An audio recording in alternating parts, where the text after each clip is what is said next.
Hello everyone, this is Pooja and welcome to HP Studies. I hope you all are doing great. So आज की video की अगर मैं शुरुआत करूं तो उससे पहले मैं आपको बताना चाहती हूं कि जो भी स्टूडेंट HP पटवारी 2023 एग्जाम की प्रिपरेशन कर रहे हैं और वो ऑनलाइन बैच लेना चाहते हैं तो HP स्टडीज उनके लिए एक 4th ऑनलाइन बैच स्टार्ट कर रही है जो 11 सितंबर से स्टार्ट होगा। यह आपको 60% ऑफ के साथ 1200 में मिलेगा। सो जो भी स्टूडेंट्स ये बैच लेना चाहते हैं वो इस नंबर पे जाके रजिस्ट्रेशन कर सकते हैं और अगर उनकी कोई क्वारी है तो वो इस नंबर पे जाके कांटेक्ट कर सकते हैं। सो आज की वीडियो की अगर मैं शुरुआत करूं तो आज हम डिस्कस करेंगे जो HP टेट का जो नवंबर में एग्जाम हुआ था 2022 में, उसका नॉन मेडिकल एग्जाम को डिस्कस करेंगे हम। उसमें जो साइकोलॉजी के आपके 30 क्वेश्चंस रहे थे, साइकोलॉजी सेक्शन को आज हम डिस्कस करेंगे जिसमें 30 क्वेश्चंस थे और 30 मार्क्स थे इसमें। ओके, सो आज हम इसमें इसको डिस्कस करेंगे। इससे पहले वाली वीडियोस जो हैं उसमें मैंने डिस्कस किया था जो आपका जून 2023 में HP टेट का एग्जाम हुआ था, उसके तीनों क्वेश्चन पेपर के साइकोलॉजी सेक्शन को डिस्कस किया था जिसमें आपका आर्ट्स का क्वेश्चन पेपर रहा है, नॉन मेडिकल का रहा है और मेडिकल का रहा है। तो जिन भी स्टूडेंट्स ने वो वीडियोस नहीं देखे, इस वीडियो के बाद उन वीडियो को जाके जरूर देखें, क्योंकि ये जब आप इस वीडियो को देखोगे तो आपको ये कंफर्म हो जाएगा इसके बाद कि कौन कौन से क्वेश्चन इस बार रहे हैं, कौन से क्वेश्चन पिछली बार रहे थे। और जिन भी स्टूडेंट्स ने सिलेबस नोट डाउन नहीं किया है, सबसे पहली वाली जो वीडियो थी वो सिलेबस की थी। मैंने डिटेल में सिलेबस डिस्कस किया था जिसमें मैंने सिलेबस को 3 पार्ट्स में डिवाइड किया था। जिसमें पहला मैंने कहा था जिसमें चाइल्ड साइकोलॉजी थी, सेकंड में मैंने इंक्लूसिव एजुकेशन के बारे में बताया था, तीसरा मैंने बताया था लर्निंग एंड पेडागोजी के बारे में। तो 3 में मैंने सिलेबस को डिवाइड किया था। जिन भी स्टूडेंट ने सिलेबस नोट डाउन नहीं किया है, वीडियो को जाके देखिए और सिलेबस को नोट डाउन करें, ताकि जब आप क्वेश्चंस को डिस्कस करेंगे ना, सिलेबस को क्वेश्चंस को देखेंगे तो अगर आप सिलेबस से गो थ्रू हो चुके होंगे तो आपको पता चलेगा कि इस टॉपिक से ये क्वेश्चंस आया है, डायरेक्टली आया है, इनडायरेक्टली आया, वो आपको कंफर्म हो जाएगा। मैंने कुछ एक थ्योरीज आपको नोट डाउन करवाई थी जहां से आपको मैंने कहा था कि हर बार क्वेश्चन देखने को मिलते हैं तो ये थ्योरीज आपने अच्छे से करनी है, समझ के करनी है, क्योंकि अगर हम साइकोलॉजी की थ्योरीज को समझ के नहीं करते हैं तो हम उसमें कंफ्यूज हो जाते हैं। जैसे आपकी क्लासिकल कंडीशनिंग होगी, ऑपरेंट कंडीशनिंग होगी, इनसाइड थ्योरी, तो ये जो थ्योरीज है ना ये हमें कंफ्यूज कर देते हैं क्वेश्चन पेपर में, क्योंकि उसमें उस तरह से आपको स्टेटमेंट दे दी गई। अगर आपको पूछा होगा ये साइकोलॉजिस्ट है, अब आप बताओ ये वाली थ्योरी जो है उसमें इन्होंने किसकी बात की है, ये वाली थ्योरी किसने दी है। तो जब आप थ्योरी को आपने ध्यान से समझा होगा तो आप उन क्वेश्चंस को इजीली सॉल्व कर लेंगे। तो आइए आज डिस्कस करते हैं फिर हम अपने क्वेश्चंस को, ठीक है। तो ये नॉन मेडिकल का क्वेश्चन पेपर है नवंबर 2022 का, और जिसका साइकोलॉजी सेक्शन है 30 मार्क्स का, उनको आज हम डिस्कस करेंगे। तो फर्स्ट क्वेश्चन है हमारा, education is a tripolar process, here tripolar include, शिक्षा एक त्रिध्रुवीय प्रक्रिया है, यहाँ त्रिध्रुवीय में क्या शामिल है। तो ऑप्शन है teaching, training and instructions, content, teacher and students, life long, continuous and dynamic, या नन ऑफ द अबव। तो इसका जो राइट आंसर है वो है हमारा कंटेंट, टीचर एंड स्टूडेंट्स।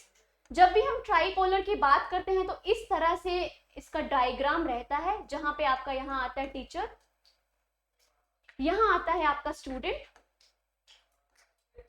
और यहाँ आता है आपका कंटेंट। कंटेंट में कई बार आपको करिकुलम लिखा हुआ मिलेगा, यहाँ पे आपको करिकुलम भी लिखा हुआ मिल सकता है, तो आपने कंफ्यूज नहीं होना है कि कंटेंट ही था तो हमें कंटेंट ही टिक करना था, ऐसा कुछ भी नहीं है। तो ये हमारे ट्राइपोलर प्रोसेस एजुकेशन के जो इस तरह से हम इसको कहते हैं, और इन तीनों के बिना एजुकेशन हमारी असंभव है। या टीचर ना हो तो कंटेंट एंड स्टूडेंट से एजुकेशन कैसे होगी, लर्निंग कैसे होगी, या स्टूडेंट्स नहीं होंगे तो टीचर एंड कंटेंट से आप कैसे एजुकेशन देंगे या कैसे आप लर्निंग लेंगे। तो इन तीनों का होना बहुत ज्यादा जरूरी है, इसलिए एजुकेशन को हम हमेशा ट्राइपोलर प्रोसेस कहते हैं।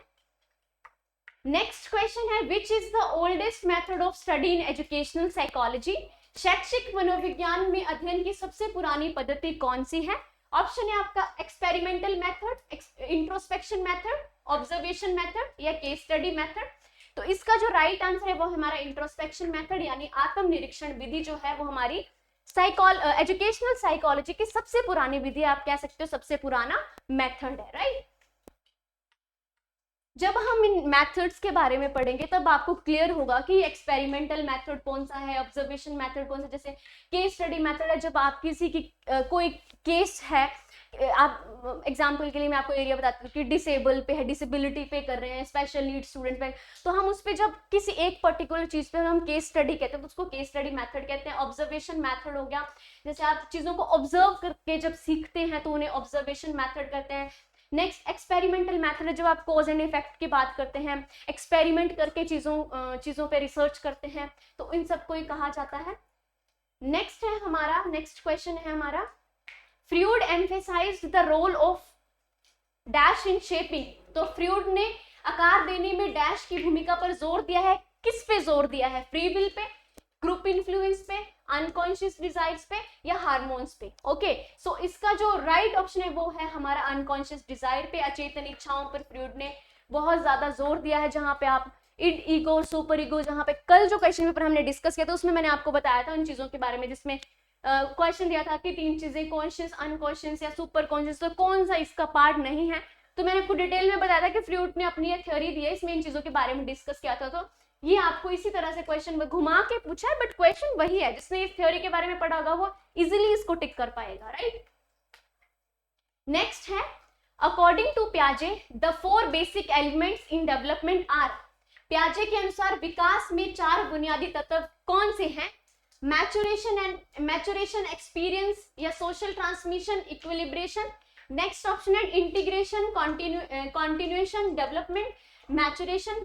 थर्ड है बोथ ए एंड बी या नन ऑफ द अबव। तो जो इसका राइट आंसर है वो है हमारा maturation, experience, social transmission and equilibration. परिपक्वता और अनुभव, सामाजिक संचरण और संतुलन जो है विकास के 4 बुनियादी तत्व हैं। इन्होंने, पियाजे ने अपनी 4 बेसिक एलिमेंट्स दिए हैं। तो आपने स्टेजेस और एलिमेंट्स में कंफ्यूज नहीं होना है, आपने इनको इकट्ठा नहीं करना है, अलग अलग पढ़ेंगे और अलग अलग ही इसको सॉल्व करेंगे, तभी आप इन चीजों के बारे में समझोगे, ठीक है। नेक्स्ट क्वेश्चन है हमारा, most human behaviour can be easily explained, has multiple causes, stems from unconscious desires या डिपेंड्स ऑन सोशल इन्फ्लुएंसेस। तो अधिकांश मानव व्यवहार क्या है? आसानी से समझाया जा सकता है, अनेक कारण है, अचेतन इच्छाओं से उत्पन्न होता है, सामाजिक प्रभाव पर निर्भर करता है। तो क्या है मोस्ट ह्यूमन बिहेवियर? तो इसका आंसर है हैज मल्टीपल कॉजेस की डिफरेंट, अलग अलग उसके कारण रहते हैं मानव व्यवहार के, ठीक है। नेक्स्ट क्वेश्चन है हमारा, विच theory of the child development is based on feelings. कौन सी ऐसी जो बाल विकास की कौन सा सिद्धांत है जो भावनाओं पर आधारित है? बिहेवियरिस्टिक है, गेस्टाल्ट है, जीन पियाजे का सिद्धांत है या साइको एनालिसिस है? तो जो राइट आंसर है वो हम आपका मनोविश्लेषण यानी साइको एनालिसिस थ्योरी है, वो हमारी भावनाओं पर निर्भर करती है, हमारी फीलिंग्स पे निर्भर करती है, ठीक है। जब आप साइको एनालिसिस थ्योरी के बारे में पढ़ेंगे तब आपको पता चल जाएगा कि ये किस पर निर्भर करती है। जीन पियाजे का सिद्धांत जो है वो हमारा संज्ञानात्मक कोग्निटिव पर निर्भर करता है, बिहेवियरिस्ट हमारी जो व्यवहार है उस पर निर्भर करता है, ठीक है। तो ये रहा। नेक्स्ट क्वेश्चन है, साइकोलॉजी इज अ, मनोविज्ञान एक है, क्या है मनोविज्ञान? तो नेचुरल साइंस है, फिजिकल साइंस है, बायोलॉजिकल साइंस है या सोशल साइंस है? तो क्या है साइकोलॉजी, मनोविज्ञान क्या है? तो ऑप्शन हमारा रहेगा सामाजिक विज्ञान यानी social science. Psychology is a social science. हम साइकोलॉजी को किस में रखते हैं? सोशल साइंस में रखते हैं, ठीक है, isn't it? Okay, so next है हमारा, adolescence is the period of stress and strain. Who said these words? ये शब्द किसने कहा कि किशोरावस्था जो है वो तनाव और खिंचाव की एक अवधि है? तो किसने कहा है? जीन पियाजे, स्टेनली हॉल, डर्थी ने कहा है या स्किनर ने कहा है? तो इसका जो राइट आंसर है वो हमारा स्टेनली हॉल ने कहा है कि जो एडोलेसेंस है वो किसका पीरियड है? एक स्ट्रेन एंड स्ट्रेस का पीरियड है, इजंट इट? नेक्स्ट क्वेश्चन है, which of the following is not a psychological learning theory. तो कौन सी साइकोलॉजिकल लर्निंग थ्योरी नहीं है? आपने क्वेश्चन को ध्यान से पढ़ना है। कई बार हम क्वेश्चन को ऐसे पढ़ते हैं और हम सही टिक करके आ जाते हैं। इन्होंने पूछा है नोट, नहीं है साइकोलॉजिकल लर्निंग थ्योरी। ऑप्शन है insight theory, cognitive theory, mental discipline theory या रीइंफोर्समेंट। खैर आपको भी देख के ऑप्शन समझ में आ रहा है कि मेंटल डिसिप्लिन कोई थ्योरी नहीं है, तो इसका जो राइट आंसर है हमारा मेंटल डिसिप्लिन रहेगा, क्योंकि इंसाइट थ्योरी को हम हमेशा साइकोलॉजी में पढ़ते हैं जिसमें चिंपैंजी पे एक्सपेरिमेंट किया था। कॉग्निटिव पियाजे की थ्योरी है, बहुत ज्यादा इंपॉर्टेंट है। रीइंफोर्समेंट थ्योरी है जिसमें कोलवर्ग अपनी ट्रायल एंड एरर थ्योरी की बात करता है, ठीक है। तो ये इसके ऑप्शंस है जिसमें मानसिक अनुशासन कोई किसी तरह की साइकोलॉजिकल थ्योरी नहीं है। नेक्स्ट है which of the following theory is associated with law and effect. निम्नलिखित में से कौन सा सिद्धांत प्रभाव के नियम से संबंधित है? तो कौन सा सिद्धांत है जो हमारा लॉ एंड इफेक्ट पर निर्भर करता है? तो वो है हमारा थॉर्नडाइक की, जिसमें उन्होंने ट्रायल एंड एरर थ्योरी की बात की थी। हल की थ्योरी ऑप्शन में वाटसन की है, वीएफ स्किनर की है, बट जो लॉ एंड इफेक्ट की बात करता है वो हमारी थॉर्नडाइक की। थॉर्नडाइक का जो सिद्धांत है वो हमारा किस पर निर्भर करता है? लॉ एंड इफेक्ट पर निर्भर करता है, यानी प्रभाव के नियम पर क्या करता है? इफेक्ट करता है। ठीक है, नेक्स्ट क्वेश्चन है psychology is a science of mind defined by dash school of psychology. तो किसने कहा है कि मन का विज्ञान जो है, मनोविज्ञान एक मन का विज्ञान है जिसे मनोविज्ञान के स्कूल द्वारा परिभाषित किया गया है? तो कौन से ऐसा स्कूल है जिसने ये कहा है कि जो हमारा मन, जो साइकोलॉजी है वो एक मन का विज्ञान है? तो ऑप्शन है साइको एनालिस्ट में, बिहेवियरिस्ट ने कहा है, फंडामेंटलिस्ट ने कहा है, या एशियंट ग्रीक फिलोसोफर्स ने कहा है? तो इसका जो राइट आंसर है वो हमारा एशियंट ग्रीक फिलोसोफर, जिन्होंने जो प्राचीन यूनानी दार्शनिक थे, उन्होंने कहा था हमारा कि जो साइकोलॉजी है वो क्या है? एक साइंस ऑफ माइंड है, जो माइंड की स्टडी करती है। ठीक है, नेक्स्ट क्वेश्चन है 12th, teaching is an interactive process, who has defined it. किसने ये कहा है कि शिक्षण एक संवादात्मक प्रक्रिया है? किसने इसको परिभाषित किया है? गेग ने किया है, एडमंड ने किया है, मॉरिसन ने किया है, या फ्लेंडर ने किया है? किसने इसको परिभाषित किया है? तो जब थ्योरीज पढ़ेंगे तभी इनकी डेफिनेशंस के बारे में पता चलेगा, ऐसे तो आप समझ में नहीं आएगा कि ये क्या स्टेटमेंट है और ये कौन थिंकर है। तो जब थ्योरीज को कवर करेंगे तब आपको डेफिनेशंस करवाई जाएंगे, तब आपको समझ में आएगा कि ये किसकी है। तो आंसर मैं बता दूं तो ये फ्लेंडर ने कहा था कि teaching is an interactive process, जो एक शिक्षण है वो एक क्या है? इंटरैक्टिव प्रोसेस है, या आप कह सकते हैं संवादात्मक प्रक्रिया है। ठीक है, defence mechanisms are created bye.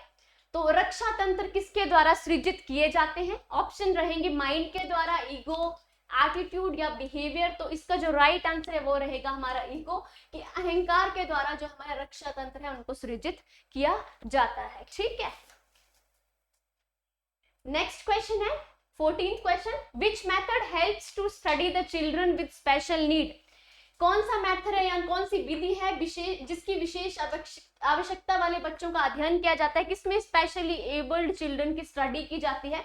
कौन से मेथड से की जाती है, कौन से मेथड के हेल्प से की जाती है? हिस्टोरिकल मेथड से की जाती है, केस स्टडी से की जाती है, डिस्क्रिप्टिव से की जाती है, एक्सपेरिमेंटल से की जाती है? हिंदी में देखें तो ऐतिहासिक विधि है, मामले का अध्ययन है, वर्णनात्मक विधि है, या प्रयोगात्मक विधि है?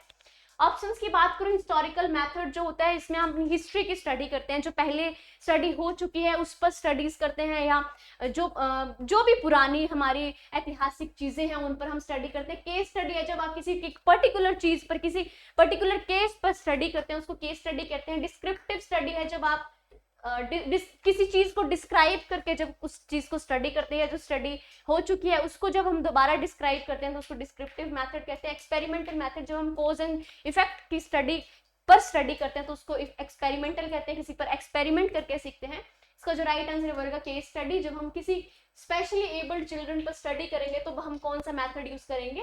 केस स्टडी मेथड को हम यूज करेंगे। 15th क्वेश्चन है projective techniques are used to assess. तो जो आकलन करने के लिए प्रक्षेपी तकनीकें हैं उनका उपयोग किया जाता है, तो किसको असेस करने के लिए किया जाता है? जो प्रोजेक्टिव टेक्निक्स हैं वो किसको असेस करने के लिए किया जाता है? पर्सनालिटी को, इंटेलिजेंस को, लर्निंग को, या मेंटल हेल्थ को? तो इसका जो राइट आंसर रहेगा वो हमारा रहेगा पर्सनालिटी को, हमारी व्यक्तित्व को जो है वो असेस करने के लिए हम किसका यूज करते हैं? प्रोजेक्टिव टेक्निक्स का यूज करते हैं, इजंट इट? ठीक है, इवैल्यूएशन इज, मूल्यांकन क्या है? मूल्यांकन क्या है? क्वालिटेटिव है, क्वांटिटेटिव है, बोथ ए एंड बी है, नन ऑफ द अबव है? क्या है इवैल्यूएशन? तो इवैल्यूएशन क्या है हमारा? बोथ ए एंड बी है। हमें ये गुणात्मक भी है और ये मात्रात्मक भी है, हम दोनों तरह से इसको मेजर कर सकते हैं, इवैल्यूएशन कर सकते हैं। 17th क्वेश्चन है 4 distinct stages of children's intellectual development are identified by. बच्चों के बौद्धिक विकास के 4 अलग अलग चरण पहचाने जा सकते हैं, कैसे? किसने कहा कि हम पहचान सकते हैं? पियाजे ने, सिगमंड फ्रॉइड ने, वुडवर्थ ने, नन ऑफ द किसी ने नहीं कहा। तो जो इसका राइट आंसर है वो है पियाजे। पियाजे ने अपनी 4 स्टेजेस दी थी। ठीक है, सेंसरी मोटर स्टेज थी, चाइल्डहुड थी, एडोलेसेंस थी, या प्री ऑपरेशनल थी। ठीक है, ये सब डिटेल में हम इसको कवर करेंगे जब करेंगे। बट किसने कहा था कि चिल्ड्रन के इंटेलेक्चुअल डेवलपमेंट की 4 स्टेजेस हैं, तो वो कहा था हमें पियाजे ने कहा था।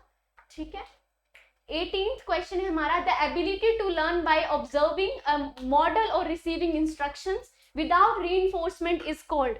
कल ही हमने इस क्वेश्चन को डिस्कस किया था डिटेल में, मैंने आपको इसकी बताई थी मैंने आपको कि क्या एक्सपेरिमेंट था, कैसे बच्चा सीखता है, कौन सी थ्योरी है। तो किस मॉडल का अवलोकन करके या बिना सुदृढ़ित के निर्देश प्राप्त करके सीखने की क्षमता क्या कहलाती है? कंटीजेंसी कहलाएगी, सोशल लर्निंग, कॉग्निटिव लर्निंग या इंस्ट्रूमेंटल लर्निंग।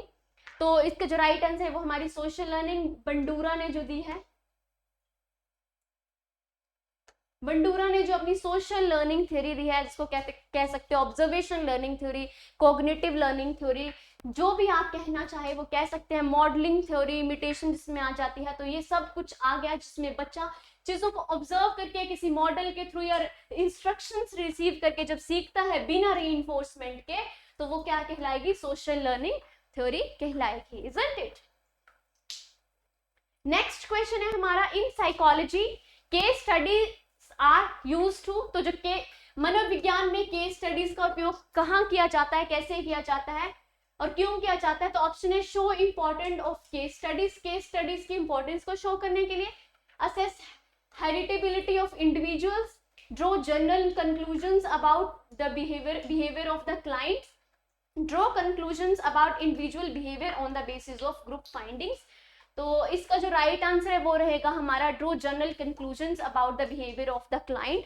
इसमें हम साइकोलॉजी में जो केस स्टडी करते हैं वो इस पे बेस्ड होते हैं हमारे की, जिसमें हम क्या करते हैं, जो व्यक्ति है, जो ग्राहक है, उसके व्यवहार में सामान्य व्यक्ति का व्यवहार है, उसमें जो निष्कर्ष निकालते हैं उसको हम क्या कहते हैं? केस स्टडी कहते हैं। 20th क्वेश्चन है, psychology is defined as the scientific study of. तो मनोविज्ञान को मनोवैज्ञानिक अध्ययन के रूप में परिभाषित किया जाता है। कैसे? पीपल एंड थिंग्स से, इमोशंस एंड बिलीफ से, परसेप्शन एंड रिलीजन से, या माइंड और बिहेवियर से। तो जो साइकोलॉजी की स्टडी की जाती है, अभी तक हमने जितने क्वेश्चन डिस्कस किए हैं उससे आपको क्लियर तो हो गया अब ऑप्शन देके कि किस पे बेस्ड है, या साइंटिफिक स्टडी जो हम कैसे डिफाइन कर सकते हैं साइकोलॉजी में। तो राइट आंसर है हमारा माइंड एंड बिहेवियर, इन मन और व्यवहार की जो स्टडी की जाती है किसमें? साइकोलॉजी में। तो ये एक साइंटिफिक स्टडी है किसकी? माइंड एंड बिहेवियर की। किसकी? साइकोलॉजी की। राइट? ठीक है, समझ में आ रहा होगा आपको। 21st क्वेश्चन है हमारा, the feeling of shame and pride develops in this stage. कौन सी स्टेज में बच्चे को शर्म और गर्व की भावना विकसित हो जाती है? एडोलेसेंस में, इन्फेंसी में, एडल्टहुड में, या चाइल्डहुड में? तो ऐसी कौन सी एज है? इन्फेंसी यानी आप 0 से 2 तक कह सकते हो इस एज को। इस एज में बच्चे को समझ में नहीं आता कि क्या मेरे लिए सही है, क्या गलत है, कुछ भी जो वो करता है, क्योंकि 2 साल तक के बच्चे को आप क्या समझाएंगे कि ये आपके लिए सही है, ये आपके लिए गलत है। कुछ चीजों के बारे में हमको सिखाते हैं बट इतना उन्हें समझ में नहीं आता है। तो इसका जो एडोलेसेंस तक उन्हें पूरा समझ में आ गया होता है कि क्या हमारे लिए सही है, कौन सी चीजों में शेम एंड प्राइड जो है वो डेवलप हो जाती है। तो जो डेवलपमेंट है जो एक्चुअली की स्टेज होती है वो होती है हमारे चाइल्डहुड पे। ये जो एज होती है बच्चे की, इस एज में बच्चा जो है वो ये समझना शुरू कर देता है कि क्या सही है, क्या गलत है। शेम एंड प्राइड डेवलपमेंट जो क्वेश्चन जिस हिसाब से आपको पूछा है, तो वो इस स्टेज पे इसका राइट आंसर रहेगा। 22 क्वेश्चन है हमारा, continuous and comprehensive evaluation includes. जो सतत और व्यापक मूल्यांकन है उसमें क्या शामिल है? स्कॉलेस्टिक अचीवमेंट है, या को स्कॉलेस्टिक अचीवमेंट है, या बोथ ए एंड बी है, नन ऑफ द अबव है? तो क्या इसका राइट आंसर वो है शैक्षिक उपलब्धियां, शैक्षिक उपलब्धियां ए और बी, या इनमें से कोई भी नहीं? तो इसका जो राइट आंसर है वो रहेगा बोथ ए एंड बी। इनमें ये दोनों अचीवमेंट्स हैं, दोनों आप कह सकते हैं इसमें विधियां, उपलब्धियां शामिल हैं, स्कॉलेस्टिक एंड पोस्ट स्कॉलेस्टिक। ये हमारा जब यहाँ से आपको हर बार सीसी से क्वेश्चन देखने को ही मिलता है और डायरेक्ट पूछ लिया जाता है। जैसे इसमें पूछ लिया कि कौन सी इसकी इवैल्यूएशन की विधियां हैं, तो आप बतानी है, तो ये दोनों है, तो डायरेक्ट क्वेश्चन है। अगर पढ़ा होगा तो आप डायरेक्ट टिक कर देंगे इसको। ठीक है, 23rd क्वेश्चन है which is most essential for learning. तो सीखने के लिए सबसे आवश्यक क्या है? Environment, desires to learn, teacher या none of the above. Right answer है डिजायर टू लर्न। बच्चे को जब सीखने की लालसा होगी तभी वो सीख पाएगा, ठीक है। इन्वायरमेंट चाहे आप कितना भी अच्छा दे दें, अगर उसमें एक वो लालसा नहीं है, वो डिजायर नहीं है सीखने की, तो वो नहीं सीख पाएगा। टीचर जितनी मर्जी कोशिश कर ले, जो मर्जी टेक्निक्स यूज कर ले, जैसी उसको स्टोरी सुना ले, मोटिवेट कर ले, बट डिजायर होना बहुत जरूरी है। नन ऑफ द अबव इसका नहीं है। तो जो राइट आंसर है वो है डिजायर टू लर्न। जब बच्चे में एक लालसा होगी कि मुझे ये सीखना है, तभी वो उस चीज को सीख पाएगा, चाहे आप उसे जैसा मर्जी इन्वायरमेंट दे दे। नेक्स्ट क्वेश्चन है which of the following statement is false. कौन सा कथन गलत है? Who is efficient in his work is mentally healthy. मतलब जो कुशल है उसका कार्य मानसिक रूप से स्वस्थ है, जो अपने काम के लिए अच्छा है वही मेंटली हेल्दी होगा। Over protecting the child causes abnormal mental health. Too much competition in schools cause better mental health. The teacher who feels insecure is having poor mental health. ये भी ठीक है, ये भी ठीक है, ये भी ठीक है, बट कौन सी स्टेटमेंट गलत पूछी है? तो वही है, अगर आप क्लास में स्कूल में बहुत ज्यादा कंपटीशन दे देंगे तो वो उनकी मेंटल हेल्थ के लिए क्या होगा? गलत होगा। तो इसका जो राइट आंसर है वो ये रहेगा, सी रहेगा। कि स्कूल में बहुत अधिक प्रतिस्पर्धा मानसिक स्वास्थ्य के लिए बेहतर बनाती है। तो इसका जो राइट आंसर है वो है सी, कि अगर बहुत कंपटीशन देंगे तो वो बच्चे की मेंटल हेल्थ को खराब करेगा, ना कि उसको ठीक करेगा, ठीक है। A teacher should make an attempt to understand the potentialities of his student. Which of the following field is related to this object? एक शिक्षक को अपने छात्रों की क्षमताओं को समझने का प्रयास करना चाहिए। निम्नलिखित में से कौन सा क्षेत्र इस उद्देश्य से संबंधित है? ऑप्शन है media psychology, educational psychology, educational sociology या सोशल फिलॉसफी। तो हम साइकोलॉजी की बात करें तो डेफिनेटली इसका आंसर एजुकेशन साइकोलॉजी होगा, जिसमें जो एक शिक्षक है वो अपने छात्रों की क्षमताओं को समझता है।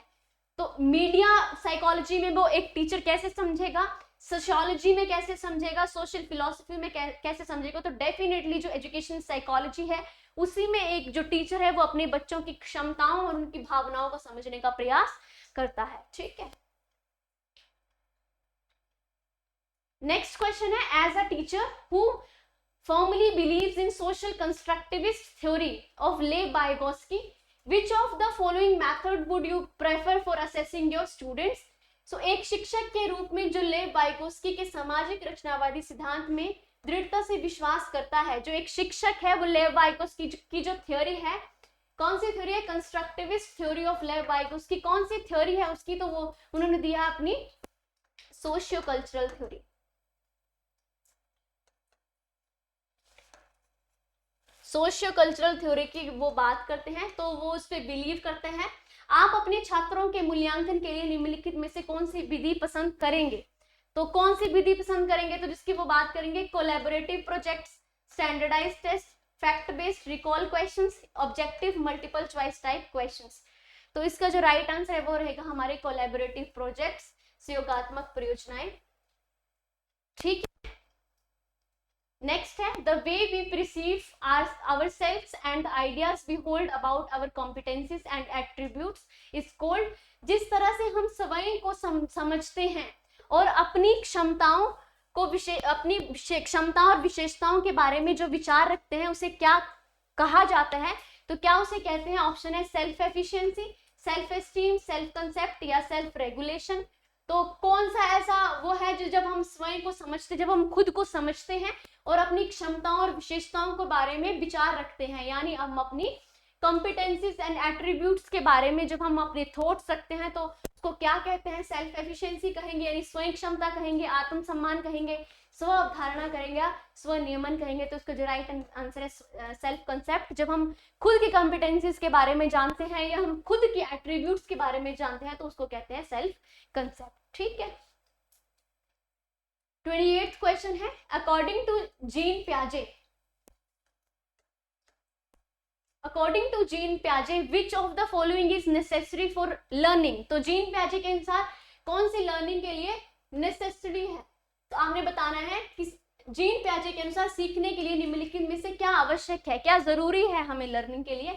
ऑप्शन है active exploration of the environment by the learner, observing the behaviour of adults, adult का बिहेवियर को ऑब्जर्व करके, बिलीफ इन इमेंस जस्टिस, या reinforcement by learn teacher and parents. तो कौन सी जरूरी है लर्निंग के लिए, तो इसका जो राइट आंसर है वो है active exploration of the environment by a learning. जब एक बच्चा एक पर्यावरण में अपनी सक्रिय भूमिका निभाएगा, एक्टिव एक्सप्लोरेशन रखेगा, एक्सप्लोर करेगा एनवायरनमेंट को, तो उसकी जो लर्निंग है वो बहुत अच्छे से होगी। ठीक है, 29 क्वेश्चन है, in the process of learning motivation, की लर्निंग के प्रोसेस में मोटिवेशन क्या है। तो ऑप्शन है sharpens the memory of learner, differentiates new learning from old learning, makes learner think unidirectional, या creates interest for learning among young learners। तो options इनके ये हैं। अभी क्या मोटिवेशन है एक लर्निंग के प्रोसेस में, तो इसका जो राइट आंसर है वो है D, creates interest for learning among young learners. तो जो यंग बच्चे होते हैं, जो हमारे युवा शिक्षार्थी होती हैं, उनमें एक सीखने के प्रति रुचि पैदा करना, उनको नई नई चीज़ों के बारे में बताना, कहना कि ये एक्सपेरिमेंट कैसे हुए, कुछ भी आप कह सकते हैं। तो मोटिवेशन कैसे ज़रूरी है, इसमें बात की है मोटिवेशन की, कि बच्चा जब लर्निंग में होता है तो जो प्रोसेस होता है वो मोटिवेशन में क्या रहना चाहिए। तो बच्चों को जो बच्चे उनको कहना चाहिए कि वो इंटरेस्ट क्रिएट करें अपने नई नई चीज़ों को लेकर। ठीक है, last question and 30th question, the concept of object permanence is attend during Piaget's dash stage of development. तो पियाजे की जो 4 डेवलपमेंट है हमारी, जिसमें हमारी आ गई सेंसरी मोटर स्टेज, नेक्स्ट आ गई हमारी प्री ऑपरेशनल,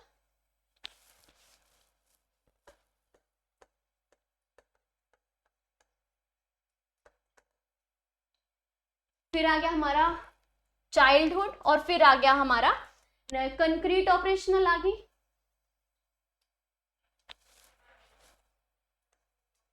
कंक्रीट नेक्स्ट आ गई हमारी फॉर्मल। ठीक है, ये 4 स्टेजेस हैं पियाजे की। अब क्वेश्चन पूछा गया है कि कौन सी स्टेज में बच्चे को ऑब्जेक्ट परमानेंस आ जाता है। ठीक है, कौन सी स्टेज में बच्चा जो है वो वस्तु स्थायित्व कि उसमें अवधारणा आ जाती है, ऑब्जेक्ट्स के प्रति वो समझने लग जाता है। तो फर्स्ट स्टेज में ही जब बच्चा सेंसरी मोटर स्टेज में होगा, उस टाइम पे बच्चे में ऑब्जेक्ट परमानेंस आ जाएगा। आप कह सकते हो उस टाइम पे बच्चा सेंसेस से सीखना शुरू कर देगा। ठीक है, तो ये थे हमारे आज के क्वेश्चंस।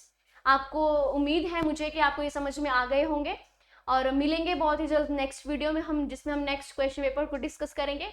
सो अभी तक की जितनी वीडियोस बन गई हैं, जिन बच्चों ने ये वीडियोस नहीं देखी इससे पहले की, तो वो ज़रूर उन वीडियोस को देखें, ताकि आप एनालाइज कर पाएँ कि किस तरह के क्वेश्चंस पिछले साल रहे थे और किस तरह के क्वेश्चन इस बार बन रहे हैं। ठीक है, ताकि आपको ये समझ में आ जाएगा कि आगे क्वेश्चंस किस तरह से आ सकते हैं। सिलेबस को नोट डाउन कीजिए, 1 बाय 1 कंसेप्ट को समझना शुरू कीजिए, क्योंकि आपका एग्जाम को कम टाइम रह गया है। सितंबर चल रहा है, अक्टूबर और नवंबर जो शेड्यूल दिया है, जो एग्जाम का शेड्यूल दिया था फरवरी में, उसके हिसाब से आपके एग्जाम 26 नवंबर से स्टार्ट हो जाएंगे। तो आपके पास 1-1.5 महीना रहा है अब, तो अपनी तैयारी को शुरू कीजिए। प्रीवियस ईयर क्वेश्चंस हम करवा रहे हैं, तो आप इनको देखिए और एनालाइज कीजिए क्वेश्चंस के बारे में। मिलेंगे आपको बहुत ही जल्द नेक्स्ट वीडियो के साथ, तब तक के लिए धन्यवाद।